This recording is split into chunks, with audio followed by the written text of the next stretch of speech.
페어팩스에 위치한 커뮤니티 교회 문정주 목사님의 주일 설교 말씀입니다. 이 말씀을 들으시는 모든 분들에게 예수 그리스도의 은혜와 축복이 충만하시길 간절히 기도합니다. 요한복음 8장의 말씀, 요한복음 8장 1절로부터 12절까지의 말씀 함께 교독하기로 하겠습니다. 예수는 감람산으로 가시니라.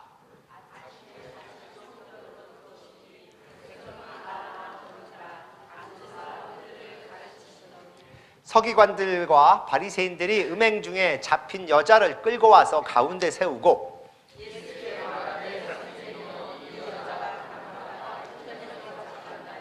모세는 율법에 이러한 여자를 돌로 치라 명하였거니와 선생은 어떻게 말하겠나이까?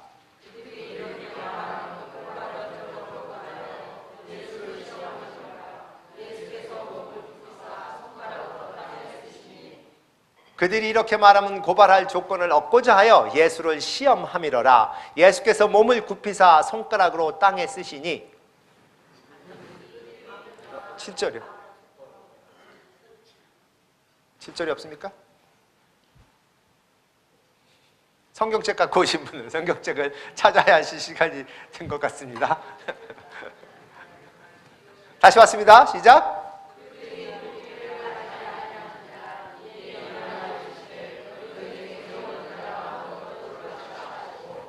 다시 몸을 굽혀 손가락으로 땅에 쓰시니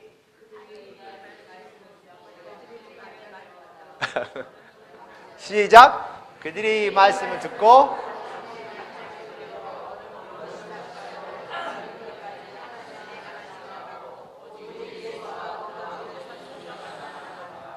예수께서 일어나사 여자 외에 아무도 없는 것을 보시고 이르시되 여자여 너를 고발하던 그들이 어디 있느냐? 너를 정죄한 자가 없느냐? 대답하되 주여 없나이다. 예수께서 이르시되 나도 너를 정죄하지 아니하노니 가서 다시는 죄를 범하지 말라 하시니라. 아멘. 그랬습니다. 네. 저희가 지난주 주일 예배 때는 침례식을 거행하면서 요한복음에 대해서 잠깐 쉬었습니다. 근데 오늘 다시 요한복음으로 돌아갑니다. 지난주 그리고 그 전에 저희가 공부했던 것처럼 예수님께서 예루살렘으로 가십니다. 그리고 그 동생들과 많은 사람들과 예루살렘에서 그 예루살렘에 있는 명절을 지내면서 그들을 가르치십니다. 예수님은 우리에게 오셨을 때 그냥 구세주라고 구원주라고만 오신 것이 아니라 우리에게 많은 것을 가르치러 오셨다고 얘기를 합니다. 그래서 그들은 예수님을 선생이라고 불렀고 아마 이 세상에 살아있던 그리고 지금도 살아있고 나중에도 살아있을 그런 모든 선생을 합해도 예수님처럼 뭔가를 제대로 가르치시는 그런 선생님은 아마 이 세상에 없을 것이라는 생각을 합니다. 무엇을 가르쳐야 하실 것을 알았고 언제 그리고 어떻게 가르치셔야 할 것을 정확히 아시는 예수님이었기 때문에 그 예수님의 가르침은 그들에게는 놀라움 밖에는 없었다고 합니다. 영어로 우리가 teachable moment라는 얘기를 합니다. 오늘 제목에 영어로 썼어요. teachable moment. 한국말로 번역하기가 쉽지 않은 한국말로 만약에 번역을 한다면 가르칠 수 있는 그런 기회? 그런 순간? 이런 거겠죠. 그런데 영어로 할 때 teachable moment 하면 딱 들어오는데 한국말로 가르치기 쉬운 아니면 그런 기회다라고 하면 잘 설명이 안 되는. 그런데 지금 오늘 보면 그 순간 예수님은 누구를 만나든 항상 teachable moment였어요. 어떤 상황에 있던 얼마나 그 상황이 절박했던 아니면 즐거웠던 그 순간마다 항상 예수님은 뭔가를 가르칠 수 있는 그런 것을 잡으셨던 그런 모습입니다. 그래서 지금 예수님이 명절을 지나면서도 계속 가르치시는 모습이었고 오늘 이야기를 보면 예수님이 감람산으로 가십니다.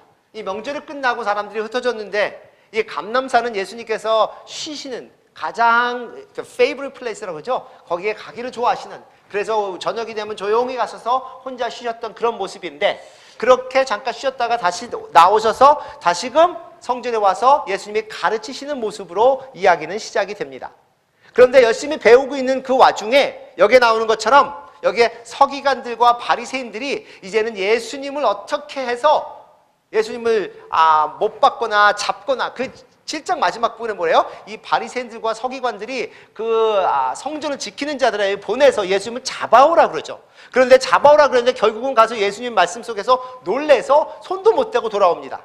이제는 직접 자기들이 뭔가를 하려는 계획을 해서 이제는 여기에 나오는 것처럼 그 여인을 잡아갑니다. 서기관들과 바리새인들이 8장 3절에 이렇게 나옵니다. 음행 중에 잡힌 여자를 끌고 와서 가운데 세우고 예수께 말하되 선생이여 이 여자가 간음하다가 현장에서 잡혔나이다. 모세는 율법에 이러한 여자를 돌로 치라 명하였거니와 선생은 어떻게 말하겠습니까? 라고 얘기를 해요. 예수님을 어떻게 하면 곤경에 빠지게 할까라는 그런 모습으로 설명을 하죠. 요한이 여기서 8장 6절에 그들이 이렇게 말하면 고발할 조건을 얻고자 예수를 시험함이러라. 요한이 설명을 하면서 아예 거기다가 자기의 의견을 붙입니다. 이들은 예수님을 시험하고자 이런 상황을 가지고 왔다라고. 만약에 여기 있는 모든 성도님이나 제가 예수님의 입장이었다면 어땠을까라는 생각을 해봅니다. 내가 이 세상에 그 인간들을, 죄인인 인간들을 구원하러 오셨는데 그들을 고치고 도와주고 가르치고 깨우치게 하고 그리고 그들의 모든 죄를 위해서 십자가에 못 박혀 오셨는데 그리고 예수님만이 하나님으로 갈 수 있는 오로지 길인 것을 보여주기 위해서 오셨는데 이들의 반응은 예수님을 영접하는 것이 아니라 어떻게 하면 예수님을 공경에 빠지게 하고 예수님을 잡아서 죽이려고 하는 그런 모습이다라는 것을 아시는 예수님, 우리가 그런 것을 알고 있었다면 우리의 반응은 어땠을까요? 아마 우리는 화가 났을 것 같아요. 내가 이런 인간들을 위해서 왔나? 화가 났든지 아니면 실망을 했든지 이 정도밖에 되지 않는가? 물론 예수님은 하나님이기 때문에 그렇지 않으셨지만 아마 우리는 그런 모습으로 이들을 대하지 않았을까? 이들이 예수님 앞에 이 여인을 끌고 왔을 때 우리가 그들을 보는 모습은 참 너 속에서 일어나는 그런 화가 났지 않았다면 아니면 아주 조소가 뭐야? 이렇게 비웃는 모습이죠. 너무 우스운 모습. 왜냐하면 이들이 여인을 끌고 와서 예수님 앞에 나와서 물어보는 그 모습은 너무 당연하게 드러나 있는, 이들이 뭔가를 꾸미려고 하는 것이 너무 겉으로 드러나 있는, 우리가 인생을 살면서 뭔가 남을 속이려고 자기 뜻대로 뭔가 하려고 하는 분들이 있는데 어떤 분들은 그걸 잘하지만 어떤 분들은 너무 보이는 게 있잖아요. 야, 이건 너무 심하다. 만약에 이분들이 얘기하는 것처럼 이 여인이 진정으로 간통죄에 잡혀서 끌려왔다면 분명히 남자와 여자가 같이 와야 하는데 어떻게 여자만 끌고 오느냐? 사실 이것도 드러나는 거잖아요. 둘 다 데리고 와야 되는데, 그리고 율법에 보면 둘 다 남자 여자를 돌로 치라는데 여인만 치기 위해서 여인만 끌고 왔다는 그거를 봐도 이게 너무 뻔히 보이는, 이분들은 지금 율법을 어떻게 순종하려는 그런 생각은 전혀 없구나라는 것을 보여주는 모습이 될 수 있어요. 여인만을 데려온 그들이 예수님에게 물어보죠. 예수님은 어떻게 생각하십니까? 라고 물어볼 때 예수님의 입장에서는 너희가 내가 허락을 하든 안 하든 분명히 자기들이 원하면 할 수 있는, 만약에 그들이 율법을 지키겠다면 이 여인을 돌을 쳐서 죽이려고 한다면 할 수 있는데 굳이 예수님께 올 필요가 없는데 왔다는 그 사실만 봐도 야, 이건 너무 드러나는구나. 그런데 예수님의 공경에 빠지기 위해서 이들이 예수님께 물어보는 거 딱 둘 중에 하나죠. Yes or no. 한번 따라합니다. Yes or no. 우리가 인생 상황에서 yes or no로 상황이 있을 때는 항상 우리는 문제에 빠집니다. 딜레마예요. Yes or no. 이것이 맞느냐 틀리느냐, 이거냐 저거냐. 그런데 인생의 모든 것은 그 중간 아니면 다른 답이 있습니다. 이들이 예수님께 물어봅니다. 돌로 쳐야 할까요? 말아야 할까요? 예수님께서 돌로 쳐라 하면, 그러면 예수님은 자기가 가르쳤던 것과 완전히 모순되는, 사랑하고 용서하라고 그랬는데 모순되는 모습에다가 또 로마가 거긴 지휘하고 있었기 때문에 그 로마에 있는 왕들만 결정할 수 있는 것을 자기가 스스로 그래 돌로 쳐라, 모세가 얘기했으니까 돌로 쳐라 하면 그 로마 정부에서도 예수를 결코 좋게 안 볼 수, 이런 상황에 예수님 놓여 있어요. 그런데 만약에 그렇지 마라, 용서하고 돌로 치지 마라 했으면 그러면 모세가 얘기한 율법을 지키지 않는 사람으로 또 몰리게 되어 있습니다. 예수님이 예스냐 노만 고른다면 결코 빠져나가기 어려운 그런 모습의 상황을 이들은 만들었습니다. 그런데 많은 인생에 우리가 상황을 보면 yes, no answer이 아니라 다른 그런 모습이 있어요. 예수님은 그것을 오늘 보여주십니다. 어떻게 보여주시냐? 8장 6절에 어떻게 해요? 몸을 굽히사 손가락으로 땅에 쓰시니라고 얘기합니다. 아마 예수님의 이야기 중에서 가장 많이 우리가 얘기를 들었던 얘기 중에 하나가 아닌가 싶어요. 그리고 너무나 많은 사람들의 의견이 있는 모습이 아닌가. 예수님은 그 당시에 무엇을 땅에 쓰셨을까? 성경에 나오지 않는데 그것 때문에 고민하는 분들이 많아요. 예수님이 무엇을 땅에 쓰셨을까는 사실 별로 의미가 없는데 어떤 분들은 사람들의 이름을 썼을 거다. 어떤 분들은 그들의 죄를 다 썼을 거다. 어떤 분들은 아니다. 아무것도 안 쓰고 그냥 있었을 거다. 그런데 한 가지 확실한 거는 예수님이 거기다 무엇을 쓰셨든 안 쓰셨든 상관이 없이 한 가지 확실한 것은 예수님이 앉으셔서 글을 쓰는 모습을 보여주심으로써 모든 상황은 변했다는 겁니다. 사람들이 보고 있던 생각했던 모든 기대는 어긋났다는 거예요. 예수님이 뭔가 말씀하기를 원해서 그렇게 했는데 이 사람들이 그 여인을 끌고 왔을 때 초점은 뭐였어요? 여인이었잖아요. 이 여인이 잘못했으니까 가운데 세우고 야, 이 여인을 돌로 쳐라. 완전히 초점이 여인이었는데 그리고 이제 바리새인들이 예수님께 물어보죠. 그러면 이제 초점은 어디로 가요? 예수님한테 갑니다. 예수님이 무슨 말씀을 하실까라고 초점이 갔는데 그런데 갑자기 예수님이 앉아서 뭘 쓰니까 초점이 어디로? 예수님이 도대체 뭘 하고 있지? 이렇게 초점이 바뀌면서 막 흥분됐던 흥분이 가라앉는 제 인생을 돌아보면 제가 많은 실수를 했을 때는 항상 흥분했을 때예요. 옆에 분 한번 보시고 합니다. 흥분하지 맙시다. 항상 우리는 흥분했을 때 실수를 해요. 지금 바리새인들과 지금 여기에 율법을 인도한 사람들은 그 군중들을 흥분시켰습니다. 그래서 흥분함으로써 이 여인이 제대로 뭘 했는지 아니면 이것을 해야 하는지 뭐라 그게 중요한 게 아니라 일단은 예수님을 공경에 빠뜨리거나 아니면 여인을 돌려 치는 이런 흥분 속에 맞췄는데 예수님이 그냥 앉으셔서 아무 말씀 안 하시면서 흥분을 가르치시는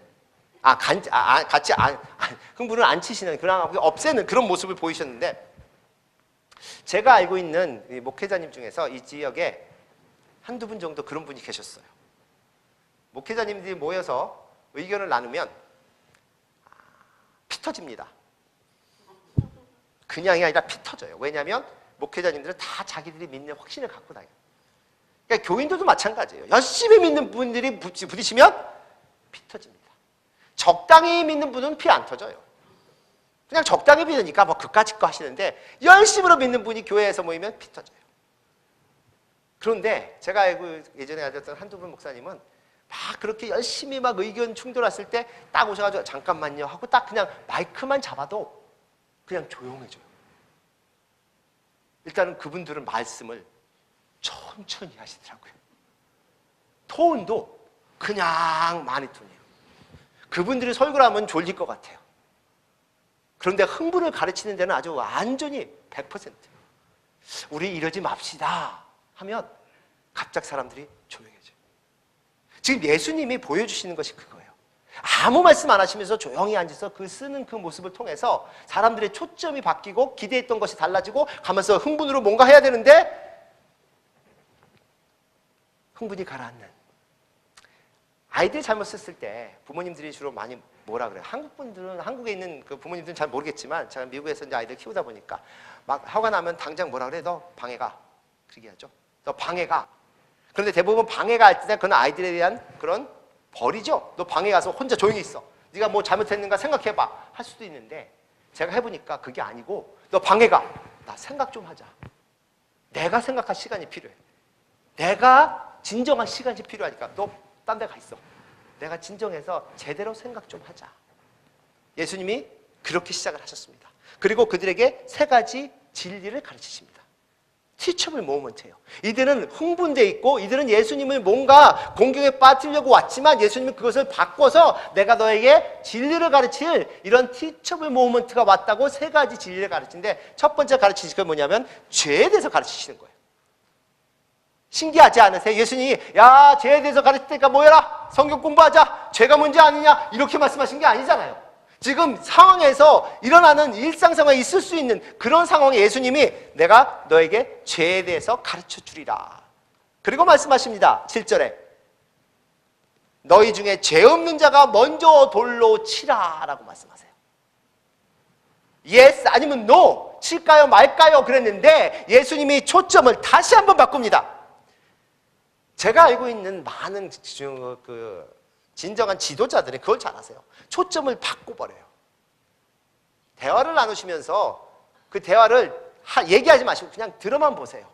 이 대화의 초점이 어디로 가고 있는가. 대부분의 우리의 대화의 초점은 막 사방팔방으로 갑니다. 누가 한 마디 시작하면 딴 사람 다 쫓아가요. 그러다가 엉뚱한 얘기를 하면 그쪽으로 다 쫓아가요. 그래서 마지막에 얘기하면 우리가 뭐 때문에 이 얘기 시작했지? 내가 왜 굳이 1시간 동안 이런 얘기를 하고 있지라고 생각할 수 있죠. 대화가 막 왔다 갔다 해요. 누가 시작하는 그 초점. 예수님은 그들이 초점을 맞춰서 여인에게 초점을 맞췄고 예수님의 공경에 빠치려고 했던 것을 예수님의 행동으로 그들을 진정시킨 후에 그 초점을 그들에게 돌려버립니다. 너희들에게. 초점이 여인이 아니라 너희들에게. 죄는 뭐냐면 그 초점이 나에게 오는 거예요. 우리가 이런 얘기를 하죠. 죄송한데 이런 거 하면 안 되는데 옆에 분 모시고 한번 이렇게 해보세요. 이렇게 보십니까? 당신 말이야. 싸울 때. 당신이 왜 그래? 보통 이렇게 당신이라 그랬을 때 우리가 이런 얘기를 합니다. 내 손가락 하나는 그 사람을 채지만 세 개의 손가락은 나를 하고 또 하나 손가락은 하나님을 누르고 있다고. 이런 얘기를 할 때가 있어요. 그게 무슨 얘기냐면 죄의 초점은 나에게 돌아오는 거예요. 그래서 예수님께서 그 초점을 그들에게 돌리십니다. 너희들이 죄가 없다면 이 여인의 죄하기 전에, 죄를 생각하기 전에 너희의 죄를 먼저 생각해 보라라고 돌려버린 거예요. 그리고 다시 8장 8절에 다시 몸을 굽혀 손가락에 땅을 쓰십니다. 일단은 그들에게 초점을 돌리게 하고 그들이 생각할 시간도 주세요. 아마 침묵이 흘렀을 것 같아요. 갑자기 흥분돼서 이 여인을 죽여야 합니까 말아야 합니까 막 이러다가 갑자기 너희가 죄가 없다면 죄가 없는 자가 먼저 돌로 치라 그랬을 때 다들 가만히 있어봐. 내가 죄가 있나? 서로 쳐다보지도 모르고 모든 상황이 바뀌어버리는 여인이나 아니면 예수님보다는 자기 스스로의 모습을 보기 시작하는 눈이 띄어지고 그것을 볼 수 있는 그런 순간. 하나님은 저에게 그런 순간을 많이 주십니다. 내가 열심히 막 달려갈 때 너는 무엇 때문에 열심히 그렇게 달려가느냐라고 물어보실 때도 있고 내가 뭔가 열심히 가르친다고 했을 때 너는 네가 가르치는 그 진리를 네 스스로에게도 적용하느냐라고 물어보실 때가 있어요. 제가 그런 얘기를 합니다. 주일날 설교를 하면서 막 긴장하고 떨 때가 많다고. 왜냐하면 주일날 설교를 하면 꼭 그 주중에 저에게 도전이 온다고. 너는 그렇게 할 수 있니? 열심히 소리 지르고 열심히 가르치고 열심히 그렇게 뛰는데 너는 그렇게 할 수 있니라고 그렇게 막 도전이 올 때가 많아요. 예수님이 그들에게 물어보는 겁니다. 너희가 그렇게 죄가 없는 자로 생각을 하느냐? 8장 9절이죠. 그들이 이 말씀을 듣고 양심의 가책을 느껴. 근데 영어에는 사실 없는 얘기예요. 양심의 가책이라는 거. 영어에는 at this, those who heard began to go away one at a time 이렇게 나와요. one at a time. 그냥 듣고 제대로 들었어. 제대로 듣고 그냥 가버리는. 그런데 한국말은 그 제대로 듣고를 어떻게 설명을 하냐면 양심의 가책을 느끼는 것까지. 그래서 양심의 가책을 느껴서 어른으로부터 시작하여 젊은이까지 하나씩 가버리는 모습이에요. 완전히 저희 여인에게 초점을 맞춰서 뭔가 하려고 막 그렇게 하다가 갑자기 자기 스스로의 모습을 보기 시작하면서 눈이 뜨이면서 내가 이럴 만한 자격이 있나? 하는 생각을 하기 시작하죠. 그러면서 한 사람 한 사람씩. 지금 성경을 보면 예수님이 너희가 죄 없으면 죄 없는 자가 먼저 치라 그랬을 때 딱 그 얘기를 듣고 그래 할 수 없다 그러고 딱 돌 던지고 가는 게 아니잖아요. 생각해 보면서 내가 할 수 있는 자격이 없다라고 깨닫는 모습이에요. 그러면서 하나씩 가는데 우리는 아담과 하와에게 큰 선물을 받았습니다. 무슨 선물을 받았느냐? 내가 하나님이 되고픈 그런 착각 속에 사는 선물을 받았어요. 그래서 남을 심판하는 모습이 참 자연스러워. 남을 정죄하는 모습이 너무 자연스러운 모습으로 되었어요. 그러니까 남을 정죄하면서 내가 하나님이 된 것처럼 남을 정죄하면서 내 스스로의 모습을 보지 못하는 모습으로 자연스럽게 많이 되어 있습니다. 그런데 가끔 하나님께서 내 속에 있는 성령님께서 그걸 깨우치게 하세요. 내 모습을 거울을 통해서 보는 것처럼 나를 통해서 내 모습을 볼 수 있느냐. 하나님이 유대인들에게 율법을 주셨을 때 그들로 하여금 너는 나의 백성처럼 살라라고 주셨는데 그들로 하여금 살라라고 주셨는데 그 율법을 바꿔서 남을 정죄하는 모습으로 이렇게 유대인들이 점점 바꿔가기 시작했어요. 그래서 여기 나오는 바리새인이나 아니면 teachers of the law 그러죠? 그 율법을 알고 가르치는 그 지도자들이 거꾸로 남들을 정죄하는 그런 모습으로 변해버렸습니다. 그 상황을 예수님은 자기 스스로의 모습을 볼 수 있게 하셨고 하나씩 하나씩 하는데 참 흥미로운 것은 여기에 누구부터 가요? 나이가 든 사람부터 가기 시작했어요.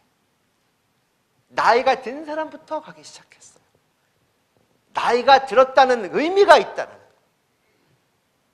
뭔가 그래도 젊은 사람보다는 경험이 있어서 지혜가 있을 수 있는 것, 젊은 사람보다는 흥분하지 않고 뭔가 자기 스스로를 깨달을 수 있는 그런 모습이 되지 않았을까.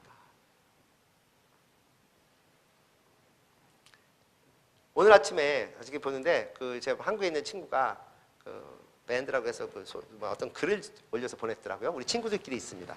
고등학교 졸업생들끼리. 근데 그 글에 뭐라고 써 있냐면 어느 노인의 말씀. 어느 노인. 이 노인이 어디 있냐면 지금 병원에 누워있는 그런 노인 같아요. 이름은 없으니까. 노인의 말씀. 근데 뭐 노인이 안 쓸 수도 있겠죠? 그래서 썼습니다. 어떤 글이냐? 내가 인생의 전반전에는 열심히 뛰었는데, 그리고 승리도 하고 뭔가 얻으려고 했는데 막상 후반전이 되니까 내가 열심히 전반전에 얻었던 건 다 사라지고 후반전에는 내 건강을 지키기 위해서 열심히 노력하고 있고, 그래서 이제는 죽을 때를 기다리고 있다, 이런 얘기예요. 그래서 젊은 사람들에게 젊을 때 무조건 열심히 뭔가 청취하려고 노력만 하지 말고 자기 몸도 가꾸고 막상 나이가 들니까 건강이 없으니까 아무 의미도 없어지더라. 그래서 재산이 유산이 되더라. 여기 재산 가지신 분 계십니까? 아니면 유산을 가지고 계신 분이 계십니까? 나이가 들으니까 내가 있던 자산이 유산이 되더라. 그러니까 열심으로 자기 몸도 가꾸고 이렇게라고 이제 글을 썼어요. 그러니까 어떻게 보면 건강에 대한 모습일 수도 있고요. 어떻게 보면 인생을 전반전과 후반전을 생각하면서 막상 인생이 끝나게 가면 이것이 다 의미가 없다고 얘기할 수도 있습니다. 그러면서 본인은 연장전을 살고 있다 그래요. 그러고 보면 그래도 빨리 안 돌아가신 거잖아요. 연장전을 살고 있으니까. 제가 친구한테 보냈습니다. 어느 노인에게 드리는 글, 그래가지고 이분의 인생이 본 경기를 위한 연습 경기였다는 것을 깨닫다면 이게 지금 이 순간 이렇게 허전한 후에는 글을 쓰지 않았을 텐데. 뭐 짧게 썼어요, 저는 사실. 내 인생이 이것이 단가? 아니면 하나님의 약속하신 그 영생이란 더 큰 것이 있는가? 내가 그것을 모른다면 죄도 의미가 없습니다. 죄가 무슨 의미가 있겠어요? 왜 죄에 대해서 예수님께서 가르치시고 왜 죄를 십자가에 못 박겠습니까? 영생이 없다면, 하나님의 심판이 없다면, 그래서 우리가 우리 스스로를 죄인이라고 해도 그것이 깨닫지 못하는 일은 그 다가오는 영생이라, 아니면 하나님의 약속하신. 그래서 여기 보면 나이 드신 분이 먼저 스스로 살살 돌아가, 천천히 갔다 그랬죠? 나이 드신 분처럼 깨닫는 그런 지혜가 조금 있는 것. 그러면서 하나씩 하나씩 떠났다고 얘기를 합니다. 그리고 예수님과 여인만이 남았다고 하는데 그 예수님께서 그들에게 가르치신 이 죄가 무엇인가? 히브리서 4장 12절 보면요, 하나님의 말씀은 살아있어서 활력이 있고 좌우에 날선 어떤 검보다 예리하여서 혼과 영과 관절 및 골수를 찔러 쪼개기까지, 그리고 마음의 생각과 뜻을 판단한다 그랬습니다. 이 하나님의 말씀이 누구의 골수, 누구의 관절, 누구의 혼과 영을 찌릅니까? 나의 혼이에요. 나의 영, 나의 골수, 나의 관절을 찌르고 누구의 마음과 생각을, 뜻을 판단해요? 나의 마음과 나의 뜻을 판단하는 거예요. 하나님의 말씀이 나를 가르치는 거예요. 하나님의 말씀이 나를 요리하시는 거예요. 하나님의 말씀이 나를 변화시키는 거예요. 아까 찬양한 것처럼. 그런 하나님의 말씀을 예수님께서 던지신 겁니다. 그들에게. 로마서 3장 23절에 보면 모든 사람이 죄를 범하였음에 하나님의 영광에 이르지 못한다 그랬습니다. 그러니까 모든 사람이 죄인이라는 그것이 어떤 의미가 있는 것인지, 내가 지금 감옥에 있지 않은 것은 잡히지 않았기 때문인 거예요. 내가 살인을 하지 않았던 것은 그런 살인할 수 있는 상황이 내 인생에 없었기 때문이라는 게, 이것이 죄인입니다.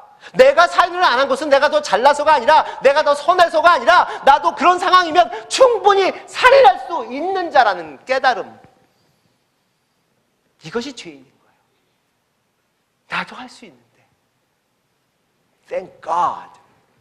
하나님이 내가 그런 상황을 겪지 않도록 도와주셔서,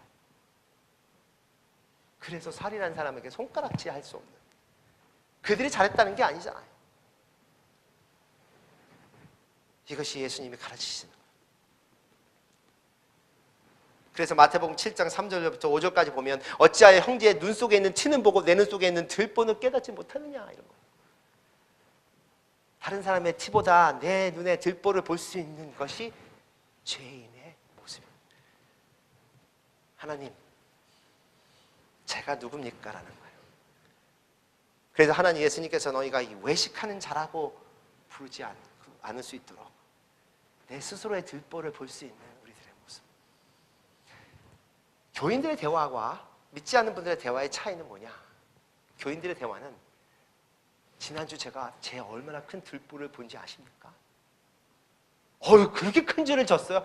어머나, 그렇네요. 이것을 두려움 없이 얘기할 수 있는 교회, 정죄함이 없는 곳에서 그렇게 얘기할 수 있는 교회. 왜 그리스도인들이 힘나냐면, 죄를 아예 모르면 되는데, 알면 이 속에 있는데 나누지는 못해요. 내 죄를 남들과 나눌 수가 없어요.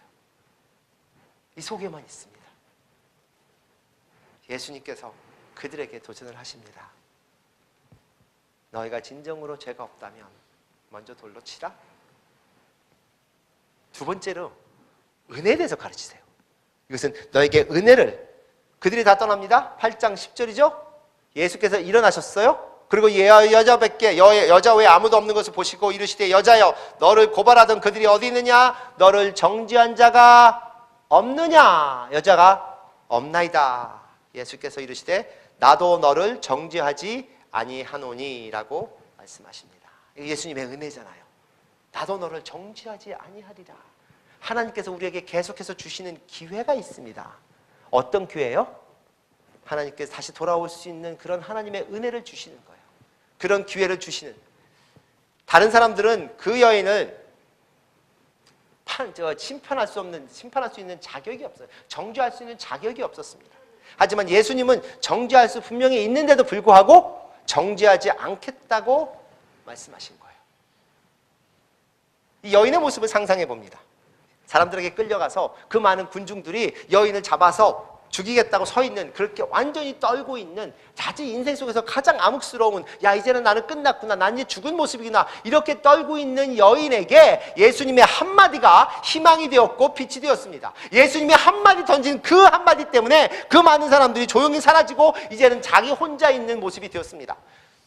성경에 보면 이 여인이 눈을 뜨고, 이 사람들이 한 사람씩 떠나가는구나 하고 보았는지 안 보았는지 설명이 안 돼 있어요. 그런데 우리가 상상해 보면 도저히 그것을 쳐다보고 있을 수는 없었을 거예요. 아마 눈을 내리고 이것을 어떻게 하나, 제발 살려주옵소서, 아마 눈을 꽉 감고 있지 않았을까. 그런데 느낌이, 한 사람 한 사람 사라지는 느낌이, 도대체 이게 무엇이지? 그러면서 눈을 살짝 뜨지 않았을까. 그런데 돌아보니까 아무도 없는 그 모습 속에서 이 여인의 마음은 어땠을까? 하나님의 은혜가 무엇이냐면, 암흑 속에서 아무것도 할 수 없는 그런 상황 속에서 빛이 보이는 거예요. 그런 상황 속에서 하나님의 은혜가 우리에게 임한다면, 이게 끝이 아니구나. 옆에 분 보시고 합니다. 이게 끝이 아닙니다. 이게 은혜인 거 아십니까? 이게 끝이 아닌 거예요. 내가 죄인인데 죽어야만 하는데도 불구하고 하나님의 은혜가 있다면 이게 끝이 아닌 모습이라는 겁니다. 이 여인이 돌아보면서 도대체 이게 무슨 일이지? 두 가지 질문했을 거야. 이게 어떻게 된 거지? 또 하나는, 이분이 도대체 누구지?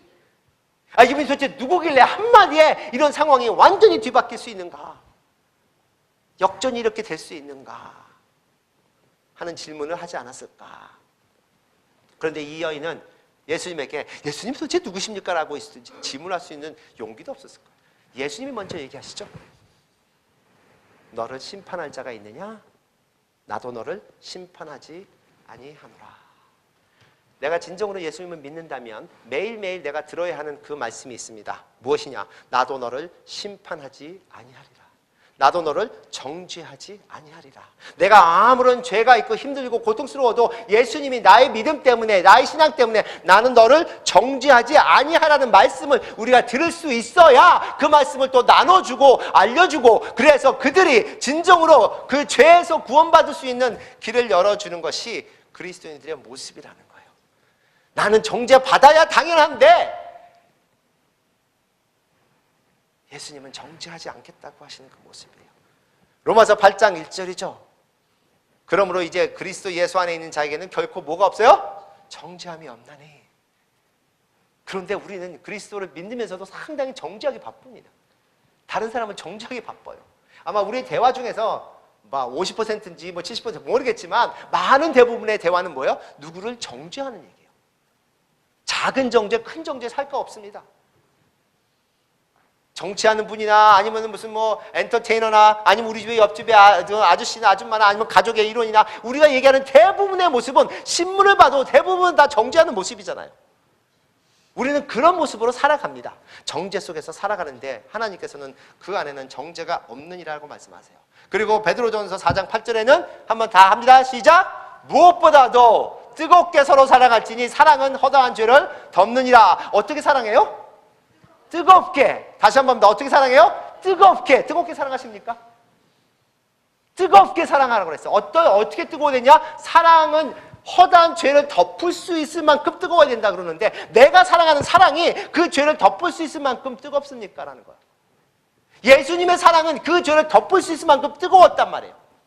그 예수님의 사랑을 내가 믿는다면, 그것을 실천한다면 그렇게 죄를 덮을 수 있는, 그래서 예수님의 사랑은 모든 죄를 깨끗하게 할 수 있는 그런 모습이지만 나는 그냥 조금 덮을 수 있는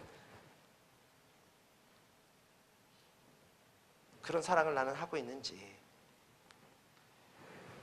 지금 결코 예수님은 그 여인에게 죄를 져도 된다고 말씀하시는 것이 아닙니다. 왜냐하면 그 당시 이 간통죄는 진정으로 돌로 쳐서 죽음을 당해야 할 정도 그렇게 심각한 죄였어요. 그런데 그런 죄까지도 예수님께서는 나는 너를 정죄하지 아니하리라라고 하신 그 은혜가 얼마나 큰가. 오늘도 우리는 은혜를 경험하기를 원합니다. 내가 더 많은 죄를 깨달아 알면 알수록, 사도 바울의 말씀입니다, 그 은혜가 얼마나 커지는지를 내가 아노라. 근데 세 번째가 있어요. 은혜를 가르치신 예수님이 은혜만 가르쳤다면 그것은 힘이 없는데 그 다음에 뭐냐면 회개를 가르치십니다. 은혜는 왜 있느냐? 회개할 기회를 주시는 거예요. 회개가 없다면 은혜는 은혜로 끝나고 아무 의미가 없습니다. 힘이 없어요. 은혜가 있는 것은 회개할 기회를 주시는 거예요. 예수님께서 하나님의 나중에 그 심판이 오기 전에 너희가 회개하라라고. 그래서 이 여인에게 말씀하시잖아요. 8장 12절입니다. 가서 다시는 죄를 범하지 말라 하시니라. 내가 너를 정죄하지 않는 이유는 결코 네가 죄를 범하지 않고 살 수 있는 기회를 다시금 주기 위한 거라고 말씀을 하십니다. 예수님이 오셔서 처음으로 말씀하신 게 뭐예요? 회개하라, 하나님의 나라가 가까웠느니라. 만약에 예수님께서 이 말씀을 여인에게 하지 않았다면, 내가 너를 정죄하지 아니하리라 라고 끝났다면 아마 이 여인은 돌아가서 그랬을 거야. 야, I got lucky. 야, 너무 운이 좋았어 오늘. 내가 완전히 죽을 것 같았었는데 어떤 이름 모르는 남자가 나타나서 이 사람들을 다 흩어내고 이제는 내가 살았네. 야, 이렇게 내가 럭키한. 예수님의 은혜는 거기서 끝나지 않습니다. 예수님의 은혜는 운이 좋은 게 아닙니다. 내가 죽을지도 몰랐는데 살았네요. 내가 힘든 모습에서 내가 이런 상황인데도 거기서 구원을 받았네. 이것은 그냥 럭키한 게 아니에요. 예수님의 은혜는 회개를 하기 위해서 준비시켜주는 기회를 주시고, 다시금 회개하라, 다시금 돌아오라. 그 예수님께서 회개하라, 하나님의 나라와 가까우니라고 그 사역을 시작하셨는데 3년 후에 예수님이 십자가에 돌아가시면서 유대인들을 보면서 뭐라 그러셨어요? 하나님 아버지, 저들을 용서하여 주옵소서, 그들이 하는 일을 알지 못하나이다라고 끝납니다. 이것이 얼마나 가슴 아픈 일입니까? 유대인들을 위해서, 그들을 구원시키기 위해서 예수님이 오셨는데 그들은 예수님을 부인했고 예수님을 거절했고 결국은 예수님이 제자를 통해서 이 세상 모든 사람들을 구원하기 위해서, 그래서 그들은 용서하여 주옵소서라고 할 수밖에 없는 예수님의 모습이에요. 그런데 그 똑같은 기도를 우리에 있는 그리스도인들을 위해서 하신다고 생각해 보세요. 하나님, 내가 이들을 위해서 죽었습니다. 이들의 죄를 십자가에 못 박게 해서 죽었습니다. 그런데 그들을 용서하여 주옵소서. 그들이 하는 일을 알지 못하나이다. 이것이 예수님이 지금 십자가에 돌아가셨을 때 모습처럼 천국에서 하나님 옆에서 이 많은 교회들을 보면서 기도하는 것이 아닌가, 이 많은 믿는 사람들을 보면서 기도하는 것이 아닌가. 저들이 알지 못하나이다. 그리고 결국은 심판이 올 수밖에 없다면 얼마나 가운 일일까. 에베소서 4장 21절과 24절입니다. 너희는 유혹의 욕심을 따라서 썩어져가는 구습을 따르는 옛사람을 벗어버리라 그랬어요. 그리고 심령이 새롭게 돼서 하나님을 따라 의와 진리와 거룩함으로 지으신 받은 새 사람을 입으라라 그랬어요. 이 여인에게 예수님이 하신 말씀입니다. 새 사람이 되어라. 회개하라. 결국은 그 회개가 예수님을 믿는 믿음으로 돌아갈 수 있도록, 회개 없는 믿음은 있을 수 없습니다. 믿음이 회개를 일으키지 못하면 믿는 그 믿음은 힘이 있을 수 없습니다. 그 하나님의 말씀은 내 감정, 내 가슴을 쪼개서 내가 이런 사람이라고 깨닫게 하시는 거예요. 그래서 예수님이 나를 만났을 때 그 변화한 모습에 기뻐서 나를 안을 수 있는 그런 우리의 모습. 오늘도 이 여인은 우리 속에 살아 있습니다. 이 여인의 죄는 우리의 죄로 살아 있습니다. 그리고 이 여인에게 말씀하신 예수님은 여기 있는 성도님과 저에게도 말씀하고 있습니다. 함께 기도하겠습니다.